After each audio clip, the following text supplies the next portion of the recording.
I just wanted to share that because, I mean, there was nothing wrong. Running in first place. Everything's going wonderful. And then all of a sudden, even for just a second, the gas tank goes empty. Didn't matter how good the car was. Didn't matter how good the driver was. Didn't matter anything at all. The gas tank was empty, and it was enough to go from first to second. And the only reason he got to go to second is because at the last minute, there was just enough gas that sloshed around and fired him up a little bit again. But never enough to get him back to the front. Now, I had another clip that takes about a minute to show, and I actually enjoyed it more because, for those of you race fans, it's Kevin Harvick. And he actually runs out of gas and falls way to the back. And I'm not a big Kevin Harvick fan, and that was much more enjoyable to watch that. But I didn't put you through a minute of racing to see it, and I thought, probably I need to give a little forgiveness for my thoughts about Kevin. But the idea is, though, that there was nothing wrong with the vehicle. It was empty. And often in our lives, trying to find hope when we're empty is pretty hard. And you say, well, we talked last week about, when things are tough and this, but it's different. That empty feeling, said last week was about that sinking kind of, I just kind of feel like I'm being dragged under. But today you're empty. You're just done. You just got nothing left to fight with. It's like, Lord, could you give me one more thing? Really? And I know you know what that's like. Some of you more recent than others. But running out of gas in NASCAR is a little like life. That you can be running on the top of the world. And you think you've managed what happened last month. And you've got under control what happened last year. And you got under control what happened when you were a child. Or whatever it is. And then you wake up or you turn around. And like Junior, you slide off the top. Because you're empty. There's just nothing left in the tank. Now what I notice is one particular different thing. When they got back at the end of the race and they evaluated the race, I'll bet, in fact I'm certain that neither Junior nor his crew blamed the car. There was nothing wrong with the car. It ran out of gas because the human beings didn't make sure the tank was full. They tried to push farther than the limits of the gasoline. The car was able to make it. The car was strong enough. The car was shiny enough. The driver was strong enough. Everything was there. But nothing was put back into the tank because they thought they could make it to the end. Yet in our lives, when we run on empty, when we come up empty, I'm betting that you tend to look in the mirror and ask yourself, what's wrong with me? I'm betting that you ask yourself, why aren't I good enough to get through this? Why can't I get through this? I should be able to do this. I'm a mom, I'm a dad, I'm a son, I'm a daughter, I'm a husband, I'm a wife. Whatever it is, I should be able to do this. And yet I'm just empty.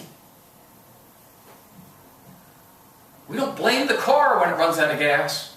Even in our own lives. The times I've run out of gas, I'm not mad at my car. I'm mad at me for thinking that I could get somewhere and get by, and I was too lazy to stop because I was in too big of a hurry an hour before when I went by the station and said, I just don't feel like stopping now. I'll be all right. I got it made. I'm in control. That's what happened. And in the case of the race, some of it is strategic. Some of it is they didn't have any choice. If you knew this race and you went back, the deal was the only chance to finish in the top 10 was to not get gas when they should have gotten gas. The same as we do in our life. We think, we know we have to get through here, and I really know that I need to stop. I know I'm running out of gas. I know I'm starting to get close to being empty, but people need me. People want me. I'm important. I just can't stop now. I'll bet you that right now that there's someone in the room or someone close to someone who's close to each and every one of us who's very close to being empty. Or maybe you came here this morning and you are empty. You came here this morning because you're just hoping that somebody finds out why your tank feels empty. Your body feels good. Your mind feels sharp. But you just can't seem to get it going. And if you're here today with that, then we're going to talk about that. If you were there yesterday or last week or last month, or maybe you'll be there tomorrow, that you just feel like I just can't go. I can't stay on top. I'm going to slide back to at least second. And if we go much farther, if that race had gone another lap, that race car would not have finished second. It would have finished last. Because it was empty. And that's what happens in our lives. That we find out that we're there, and maybe we're the parent who just doesn't have the energy to deal with that challenging child anymore. Maybe we're the child who's beginning to get really, really worn down by caretaking a family member. Maybe we're a spouse who just can't seem to find anything in the tank to fire up that marriage anymore. And yet there's something in us that wants to fire it up, but we just can't. Our brain's saying yes, the shiny car wants to go, but there's nothing in the tank to make it go. But maybe even most important, and I truly believe most important, is that maybe we want to say, Lord, I want to follow you. So I want to drop my fishing net and I want to go with you. But I just don't seem to have it in me. The faith, my brain says I believe, but I just can't seem to make it go. Lord, I know you're calling me to give more. You're calling me to teach a lesson.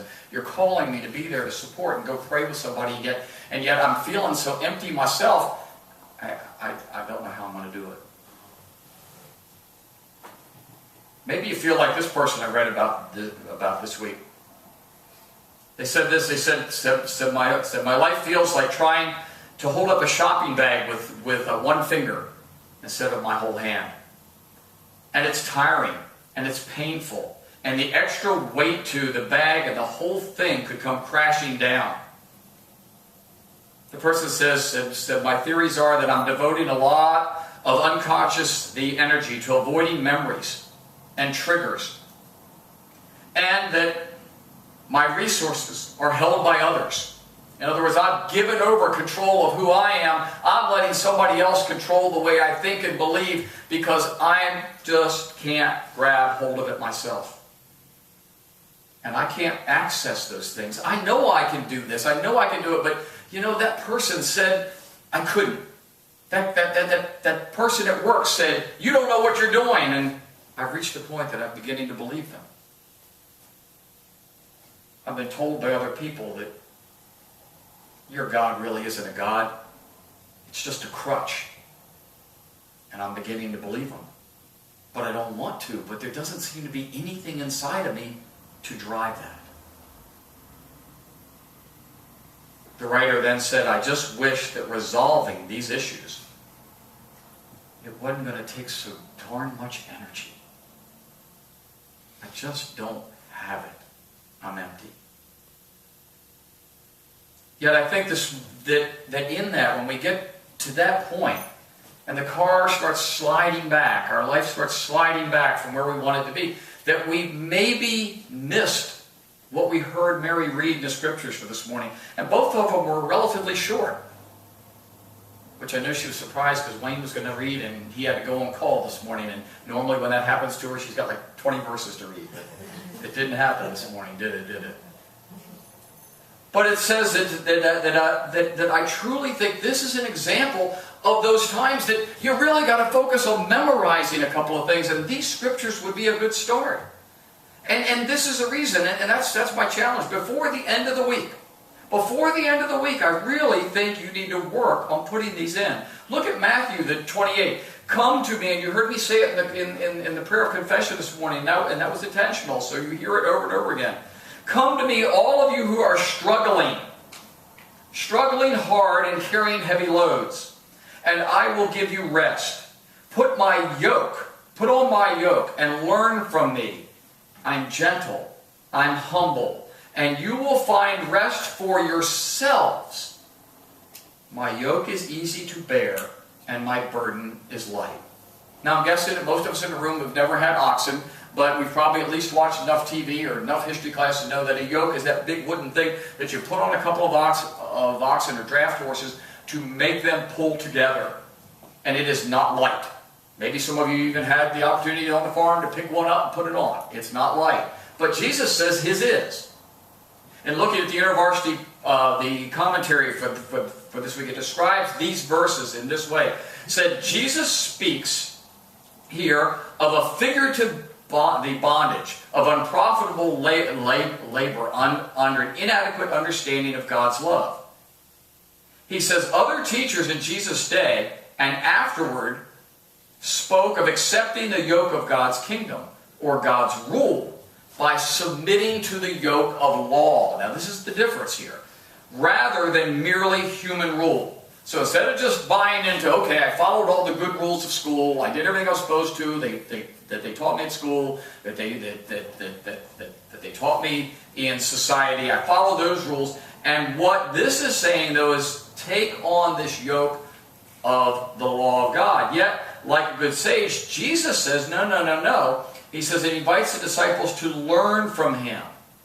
Jesus didn't interpret the law, including the law of rest, the same way as contemporaries did. Surprise, surprise, Jesus did something a little different. He said this, he said his yoke was lighter.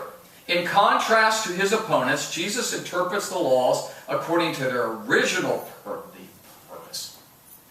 And he knew that. This past week, and I took Friday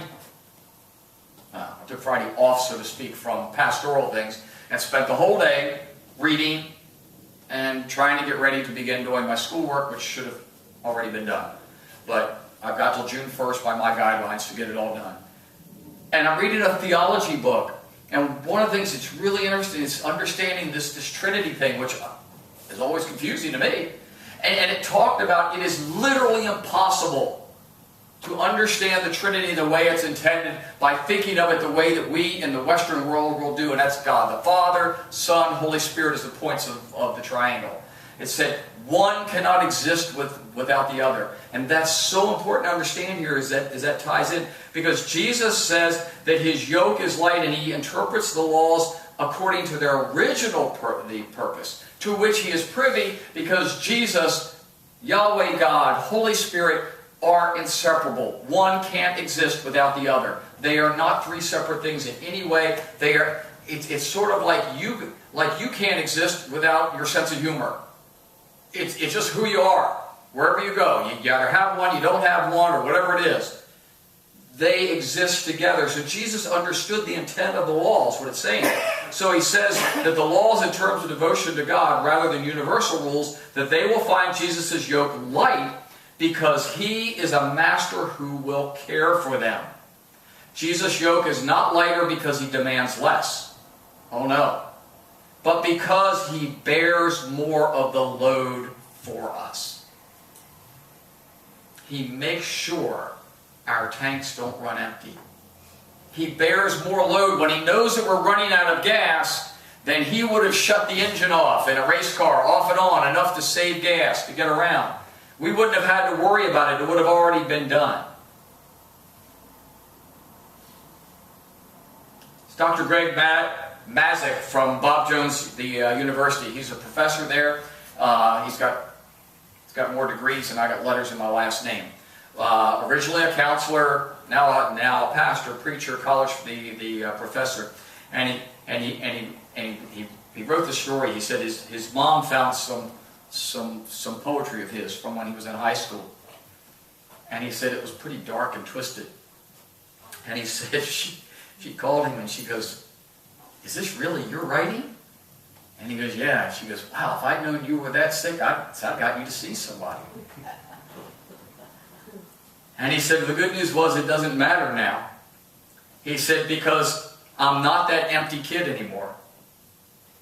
I am not empty and anymore like that ever since Christ has filled me with His grace. The emptiness was gone.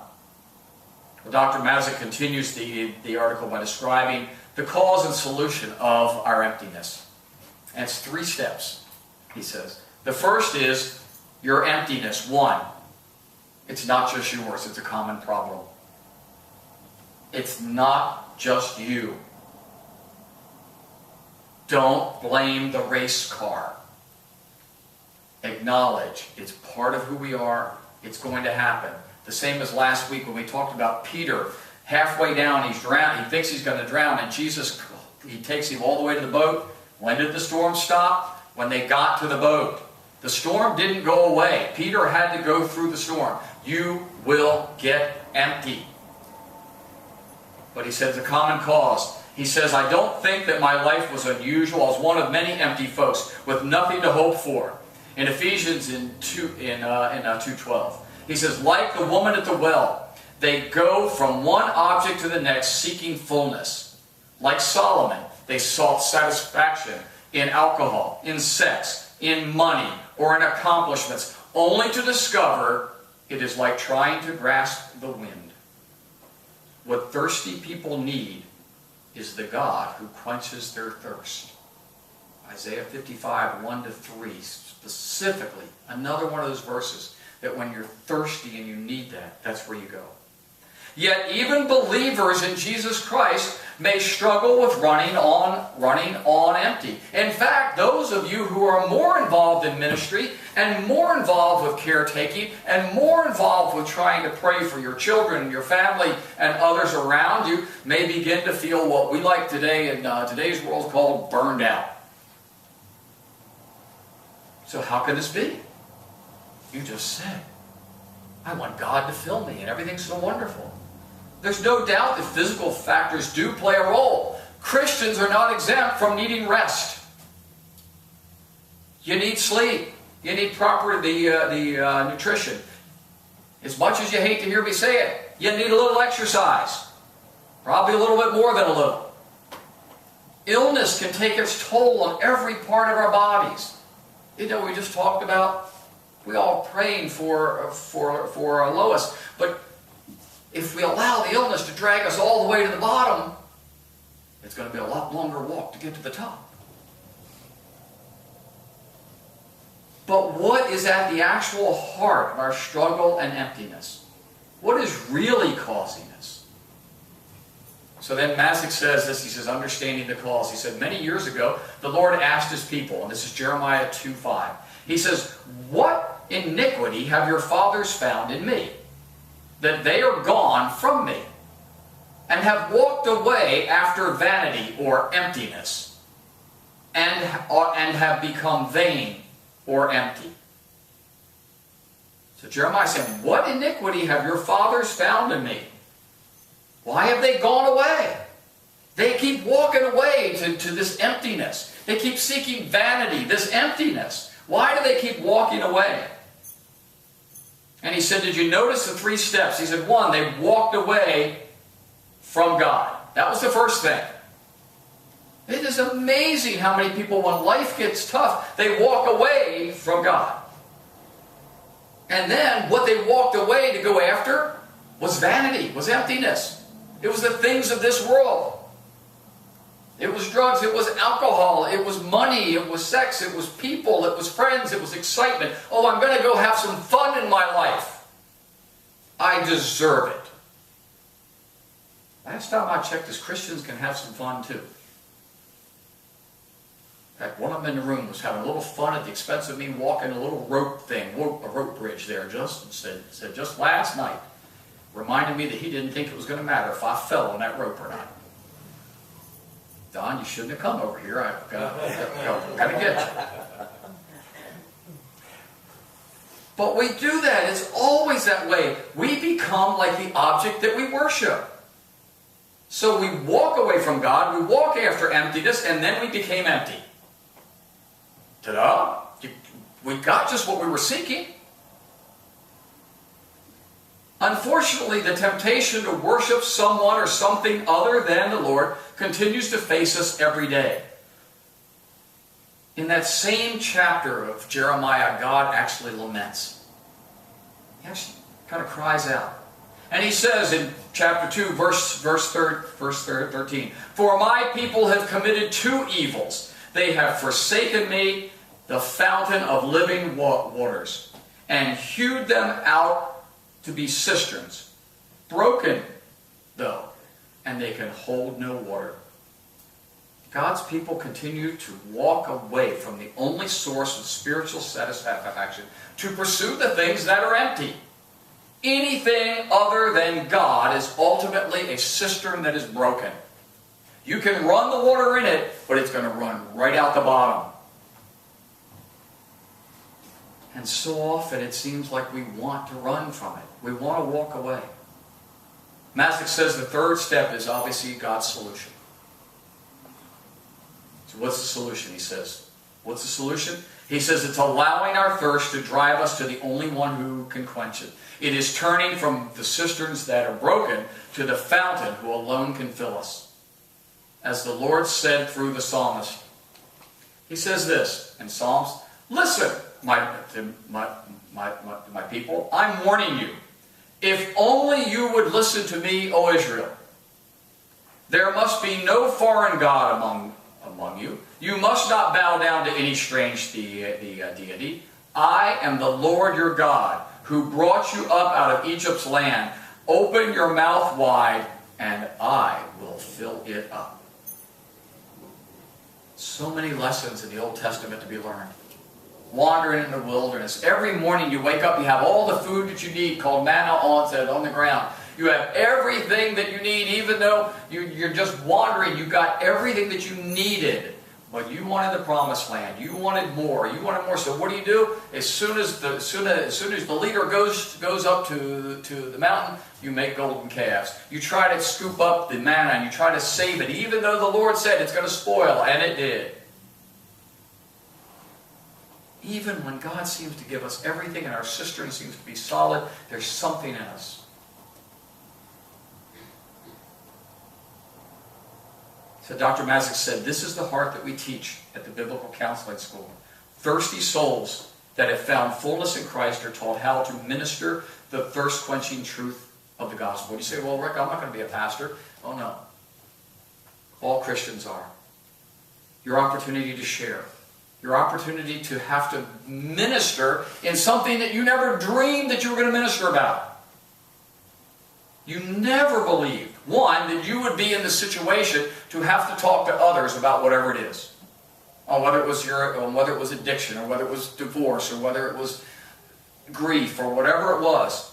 And all of a sudden God says, yeah, when you thought you were completely empty, I'm going to give you just enough to keep moving on. And as we all grow in a reality that God is all we need, there will be fewer believers running on empty and a few less twisted poets in the world, as Mastic said. Feeling empty may not be uncommon, but it is often debilitating. Some of you can testify to that better than maybe even I can. It often causes people to run away from the Lord instead of running to the Lord. It was interesting this past week. I turned on in the mornings at one of my devotionals. I was looking for something on the TV, and I found Max Lucado, who was teaching, and some of you read Max's books. They're pretty good. Max is a better author than he is a speaker, yet he has a huge church out there. He's just great.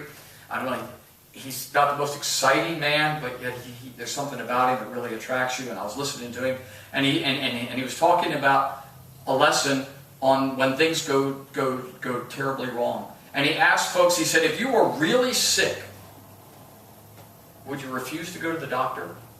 If you were in the ambulance going to the hospital, would you ask them to turn around and go the other direction? And he said, I'm betting not. You'd probably be asking them to go faster. And yet, when our lives go wrong, and they seem completely empty, the only thing that can fill that tank is not that can of Sunoco on Pit Road, but it's Jesus himself. And how many times do we turn and walk the other way? God, where are you?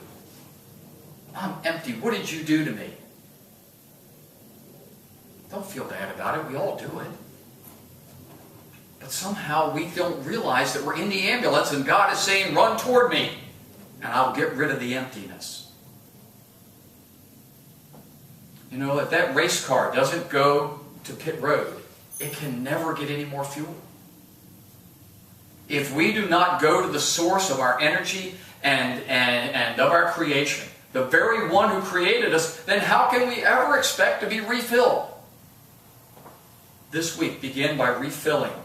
Refilling by memorizing those verses for today. They're not long. Challenge yourself to memorize them because they're that tank of gas.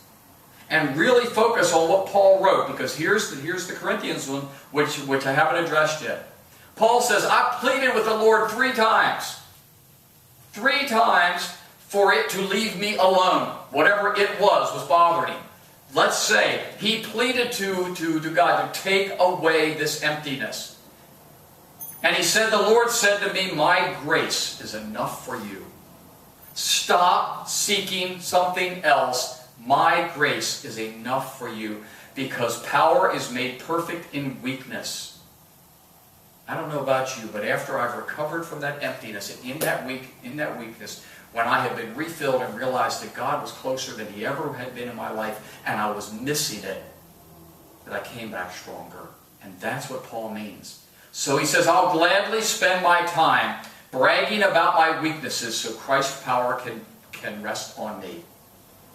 Power, yoke.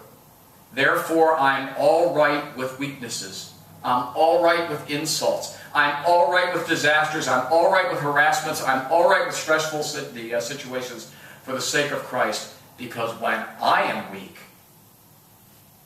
then I am strong through Christ, who can refill that empty tank.